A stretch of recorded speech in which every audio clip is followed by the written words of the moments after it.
दोस्तों, भारत की स्वदेशी मिसाइलों को डंका पूरी दुनिया में बजना शुरू हो चुका है। रिसेंटली भारत में फिलीपींस को अपनी ब्रह्मोस मिसाइल एक्सपोर्ट क्या की। भारत को शायद उम्मीद नहीं थी कि इस तरीके की प्रतिक्रिया पूरी दुनिया से भारत को मिलने वाली है। असल में अब भारत की स्वदेशी मिसाइलों को खरीदने वाले देशों की संख्या कई गुना ज्यादा बढ़ चुकी है।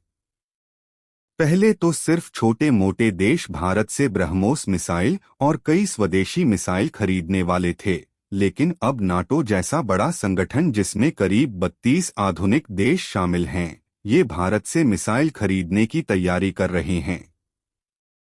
लेकिन ऐसे में सवाल खड़ा होता है कि नाटो, जो कि अमेरिका की गोद में पलता रहता है, अमेरिका इन देशों को भारत से हथियार खरीदने के लिए राजी होने देगा या फिर नहीं, और अचानक से ऐसी क्या मजबूरी आ गई है जिसके कारण नाटो के 32 देश भारत से आधुनिक हथियार खरीदने की तैयारी में हैं।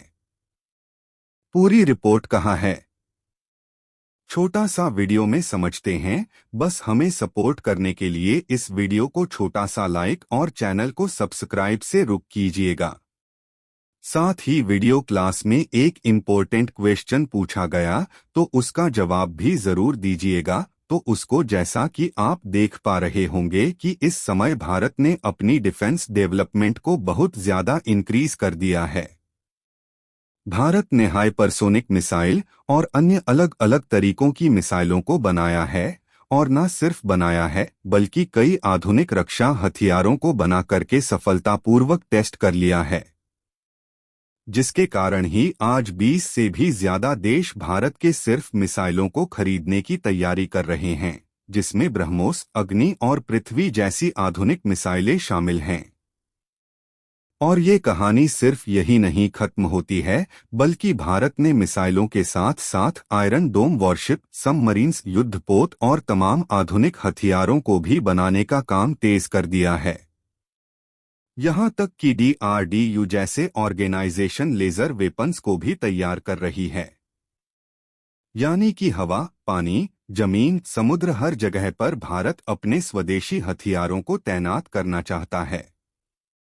ये चीज दुनिया बड़ी आसानी से देख रही है, और जैसे जैसे भारत अपने डिफेंस इक्विपमेंट्स एक्सपोर्ट कर रहा है और लगातार भारत ने 75 सालों के रिकॉर्ड्स को तोड़ते हुए सबसे ज्यादा रक्षा निर्यात किया है, बात भी पूरी दुनिया देख रही है।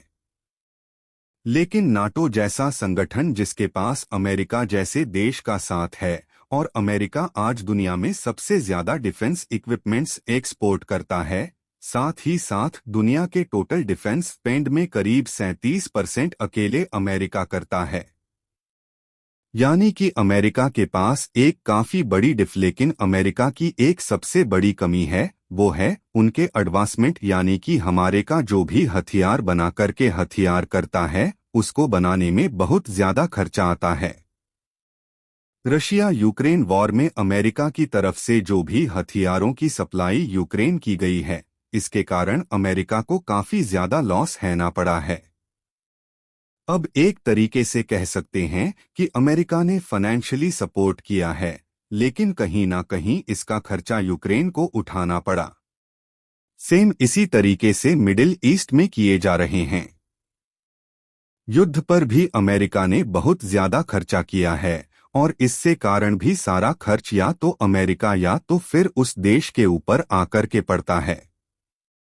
अगर इसका हम एक सटीक एग्जाम्पल आपको दें तो रिसेंटली ईरान के द्वारा इजरायल पर किए गए हमले में ईरान का सिर्फ 60 से 62 मिलियन US डॉलर का खर्च हुआ, लेकिन उन मिसाइल के हमलों को रोकने में इजरायल का लगभग $1 बिलियन खर्च हो गया है। अब आप नोटिस करिए कि यहाँ पर 12 से 15 गुना का ज्यादा डिफरेंस है, लेकिन भारत की सबसे बड़ी खासियत यह है कि हम आसानी से चीजों को न सिर्फ स्वदेशी रूप से तैयार कर सकते हैं, बल्कि इनको कम प्राइस पर तैयार करते हैं, और यही एक पॉइंट जो पूरी दुनिया को पसंद आया, और इसलिए नाटो के 32 देश भारत से हथियार खरीदने के लिए पूरी तरीके से तैयार है।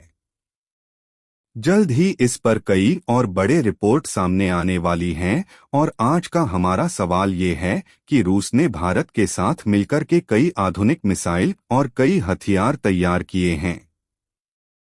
ऐसे में क्या रूस भारत को परमिशन देगा कि हम नाटो को अपने हथियार एक्सपोर्ट करें या फिर नहीं?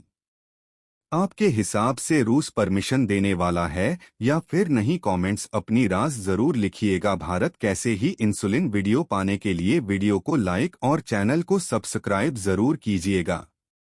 वंदे मातरम। भारत माता की जय।